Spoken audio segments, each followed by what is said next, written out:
The One Piece Skypiea arc is comedy gold. Let's watch it. Skypiea is so long, bro. The next arc is so much better. Fair warning, the next arc is kind of mid, so it's totally cool if you want to skip it. If you want to speedrun through this arc, you should totally watch One Piece instead. Guys, I love ya, but if there's anything you need to know about me, it's that I take my media consumption very seriously. If I'm gonna invest an ungodly amount of hours dissecting the unholy behemoth that is the One Piece anime so I can get those sweet clicks per views, I am not going to half-ass this shit.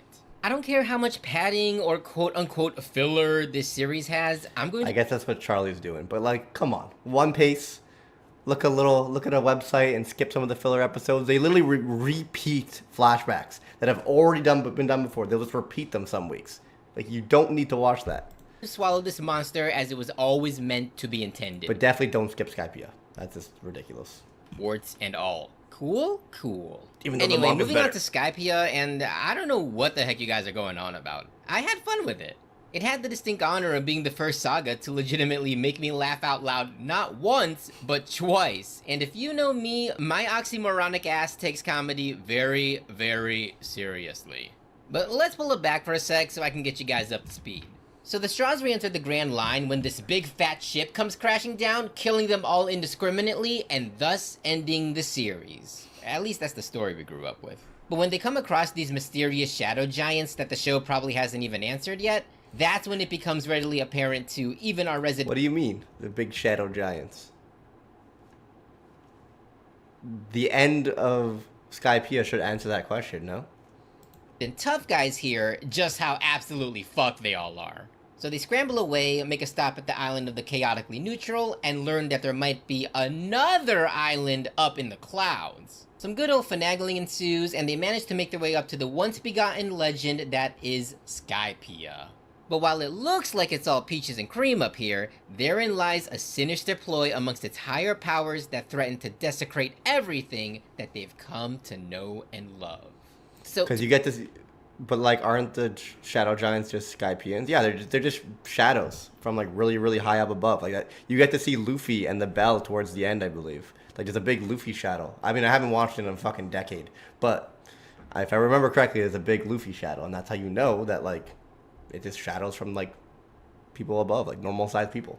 To briefly touch upon the world here for— Does it actually make sense? Probably not, but it's One Piece. For a sec, I think one of my favorite things about this series is that it doesn't tell you a damn thing until it has to.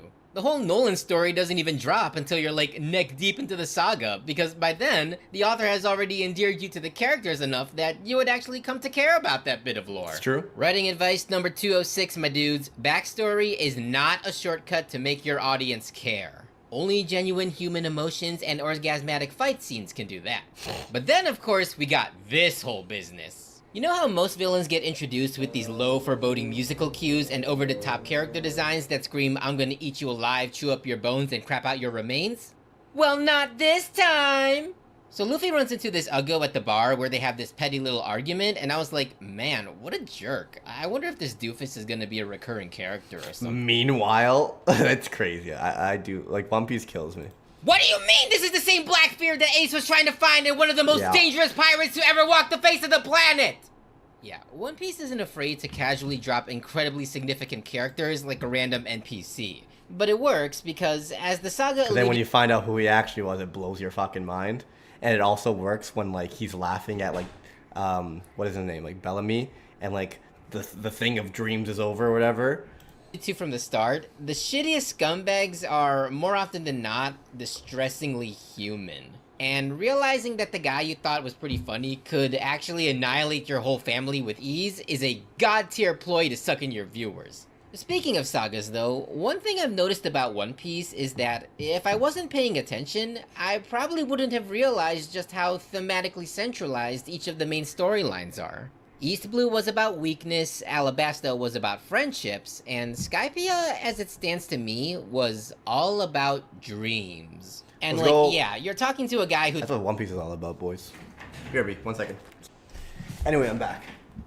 I think breaking it up to simplify it like that is a little bit— Stands to me was all about— I don't know if I agree with this, because at the end of the day, while there is definitely truth that Skypiea is all about dreams, East Blue, the first episode starts off, and even the last episode of East Blue, it's all about dreams and ambition, right? Zoro wants to be the strongest swordsman. Luffy wants to be the pirate king. Kobe's losing his mind. You know, the last episode, they're all putting their feet on the barrel and saying what they want to do, their dreams. Now he wants to draw a map of the world. She wants to be free. Luffy wants to be free. They all have these dreams and ambitions that are over the top and crazy. Luffy being the most over the top and crazy.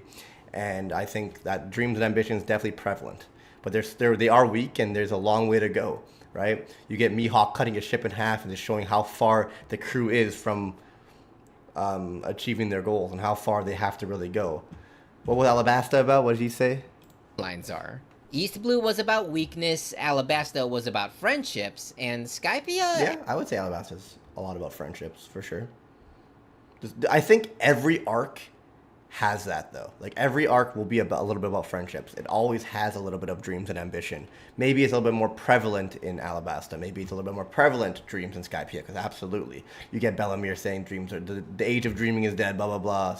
And then literally Sky Island exists, which is like a crazy over-the-top thing that no one would think of, but it's a dream that comes true. As it stands to me was... The One Piece isn't real, you know? And of course the One Piece is real. Whitebeard said it. Goldie Rogers said it.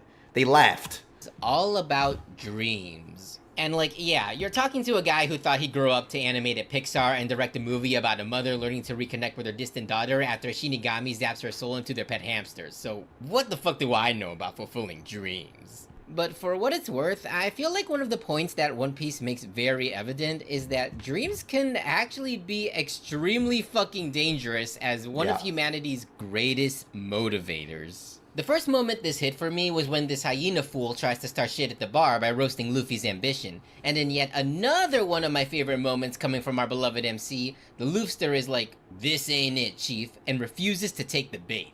Now, I was like Nami at first, wondering why Luffy wasn't clapping back, but upon realizing the boy got shanked up all those years ago, the lesson is largely timeless. People who spend all their time instigating random strangers for having supposedly trash tastes are vapid douchebags who, frankly, are not worth your time.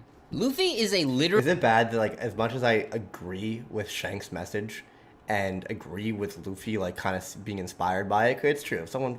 Like, what's the point of throwing hands? Like... over a little confusion, a little argument. So what? You fucking spilt a drink on me or whatever, spit on all that. Like, obviously, like, in real life, I would get fucking cheese if someone spit on me, right? But I do understand it's like, this is not worth fucking killing each other over. Like, these pirates are strong, they'll fucking kill each other. It's not worth it. Laugh it off, not a big deal. But to Luffy's perspective, like, Luffy and Zoro were getting fucked up. Like, they were, like, wounded pretty decently. It's like, at that point, Luffy, like, he's hurting your friend, Zoro. Like, if he did that to Nami, you would fucking slap him silly. So why is it when he's doing that to Zoro, you're not doing anything? You're trying to prove a point, I guess? Where it's like, it's just, the extent is not there. He's smashing your head through a wooden thing. It's like, now defend yourself. It's not like he just spilled a drink on you or splashed a drink in your face, you know? There's extents to it. Purely flexible guy, but the man's boner to be the Pirate King is the one thing about him that will always be rock fucking hard. Haters be damned. And really, for better or worse, sometimes your beliefs are the only thing you have to keep yourself going when you pretty much have nothing else. The history of that Nolan guy was a really good example of that, because that fucker refused to believe that Castle in the Sky was anything more than just okay, even when he was faced with the proverbial electric chair. That takes some cojones right there. Like, even the dude's descendant inherited those brass balls. He readily admits that he isn't expecting anything by diving into the sea on a regular basis, but he still does it because a part of him still wants to believe that maybe his ancestor really wasn't a total crock. Now, I know I'm using dreams and beliefs interchangeably here, but that's only because they... Yo, Clue Slew, thanks for the follow. I do feel like Skypiea in the anime is not that great, but it just, in the manga, everything means, like literally all these dreams, when he hits that bell and you see the shadow, and in correlation with like Luffy's dreams and Nolan's fucking backstory, I just thought it was, honestly, I think it's a pretty beautiful arc. It's funny as well. I think it's a good fight between Luffy and Eneru, a good introduction to like how overpowered a Logia could be, even though we saw Crocodile and that regardless of that, I think it's an actual good arc on paper. It just the anime never does, very rarely does it justice early on. Kind of feed into each other. Particularly when it comes to the more touchy stuff like the existence of God and whatnot. And to be perfectly honest, I don't really expect a story aimed at horny teenage boys to handle a delicate topic like that with much tact or nuance, if you know what I mean. But nah, man, One Piece proved me wrong yet again. When that one dude and his daughter were expositing the island's religion, Zoro's skepticism prompts Chopperino to be like, yo man, you don't fuck with God? And you know what Moss had said? Well, for me, it's not a matter of belief. I don't see proof of it one way or another. And to be honest, I don't really care to. But if you want to, go ahead. It's not up to me to deny anyone their little beliefs. It's not something that really affects the story. The biggest thing about Luffy, though, is he knows when to get serious, and when he's not, he's able to just laugh off situations most people couldn't. I think that's a good thing, and he learned that from Shanks as well. But when does he get seriously mad? You don't want to be on the receiving end of it. Dude dented Bellamy's skull the instant he was fighting on behalf of someone else. But that's what I'm saying. He was like Zoro was getting injured, he was getting injured, and I already know if they fucking touched Nami, he would have fucking fucked him up on behalf of someone else. So it just weird, the like I guess the extent where it's just like I feel like they could have just done it where they threw a drink in his face, you know, slapped him, made him pushed him off a chair, like milder shit where it's like this is not worth fighting for, or maybe just to him. But the second like Zoro was involved as well, like I don't know. Of course, but the fact that they approach it at all with a somewhat mature standpoint. I think the idea of like when he started insulting that guy's dream and calling him an idiot, he fucked him up. I thought that was a great contrast, and I thought it was really well done and executed well. I just think like they could have dialed back the first bar scene to make it more realistic to me, at least. It earns a lot more respect out of me than a lot of other quote-unquote adult anime. And keep in mind, this is before we realized that the Church of Eneru was a big stinking pile of doo-doo brains. One of the hardest truths that I can personally attest to is that as much as dreams keep you going, they can easily move closer to reality in the blink of an eye, or less charitably, be completely fucking shattered.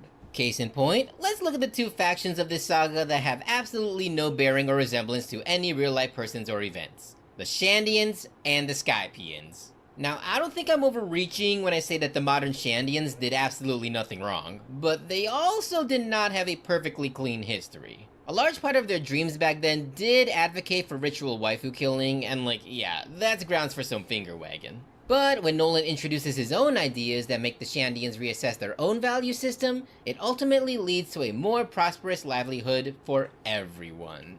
Now, disclaimer, in the hands of a less skilled author such as me, this could have had very unfortunate implications that even now I can't look at these white savior allegories anymore without giving it the massive side eye. But in stories where dreams have to be challenged, knowing when a specific party needs to adjust and when you need to back the fuck off and let people believe whatever they want requires a delicate balance. And for the most part, I think the Skypiea saga can be seen as a success. Now, fast forward to the One Piece equivalent of 2002, where the angel folk are living in blissful ignorance of their eventual undoing. All is well, the people are happy, and God hasn't stricken down any naysayers in at least 12 hours. So, of course, when shit hits the fan and their faith starts to waver, that's when the true test of their dreams comes to light. Not Kaya, for example, goes through the usual cycle of, nah, it's all good, to, okay, maybe this is kinda weird, to, oh shit, this guy's a total clown. Both parties end up drinking different amounts of their copium juice, and they all come out with dreams different from the ones they started with, whether it's a complete de-brainwashing due to a cataclysmic event, or the need to find a new dream because you succeeded your first one. Or you could go way off the fucking deep end like Eminem over here. Alright, look, as far as One Piece villains go, I'm digging the trend that we've been getting. Maybe I'm just mad projecting or whatever, but I've always been a fan of bad guys who are introduced all menacing-like as this huge, indomitable threat, only for the heroes to steal whatever dildo they've been stroking to reveal how much of a fucking loser they are. If there were layers of this with the Crocodile Boy, then this Anil wuss is freaking marinating in his own fragility. Like, tell me this giant gold airship thing that he basically named the Axe body spray is not compensating for something. Anyway, as Anil largely invokes, dreams born without accountability lead to delusion, and those who fail to look within themselves end up becoming an emotionally stunted man-child who still buys into that old myth that the moon is made out of cheese. Or maybe he's right, the world of One Piece really be like that sometimes. But in any case, Skypiea fascinates me because the drama here is largely self-contained. There's a point right before the climax where the Straws honestly don't have a stake to play. They made their escape, and everyone they care about has evacuated, so the logical course of action, obviously, would be to simply get the fuck out of Dodge. But if there's one thing this show likes to point out time and time again, it's that Luffy will move the goddamn Earth out of orbit if it means that much to you. If it means Nakama. I can't think of any other anime protag who would enter the eye of a genocidal tornado and punch God in his fucking face to fulfill the dreams of someone he met just a few days ago. I really can't. And yet, Only Luffy. Here we are. Luffy is as terrifying as he is lovable, because the only thing fueling this guy's engine is the promise of dreams, whether it's realizing his own or realizing that of his bros. And I'm guessing that's the reason why this saga tends to get overlooked, yeah? I mean, personally, I really liked it. Any show that can make me shit bricks because of this moment and that moment is already a solid B+ in my book. But in the grand line of things, yes, the payoff doesn't exactly influence the Straw Hat's stake in the new pirate era, I admit. Luffy's bounty... But it connects so well. It absolutely does, dude. It's so good. It's like, they proved that it existed. Proving that it's not ridiculous to dream and have crazy ambitions and goals. He rings the bell. Everyone hears it down below. You see the shadow. It connects perfectly with the backstories. There's a poneglyph on there. You go right into the best filler arc. I think it's a great fight with funny moments. It drags at certain points. Overall, though, I think while Skypiea is self-contained in itself, it connects with the overall theme of One Piece in a lot of ways. Is still the same, and a lot of the plots Dreamin'. that Go-to-Sensei planted here probably won't be relevant for a while. It does feel truthful to one of life's It foreshadowed what happens in Water 7, man. cruel realities, though, in that dreams don't, and oftentimes never, have an immediate reward. And given that I'm hitting the prime of my life and still living at home for the sake of my quote-unquote dream, because I still can't find a way to organically point out the super thanks button that I would really appreciate you pressing if you like this video, I know the feeling all too well.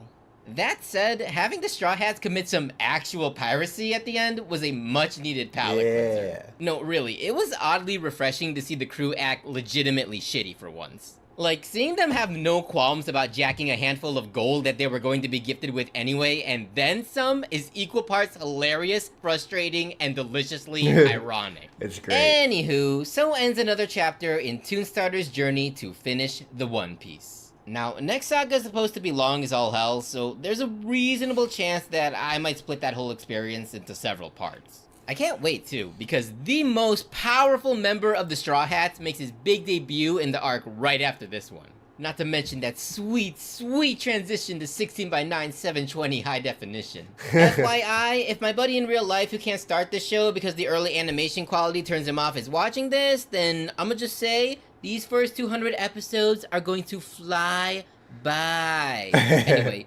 peace! Oh my god, that was funny. Alright, hope you guys enjoyed. Shinpaku, and I'll see you on the next one.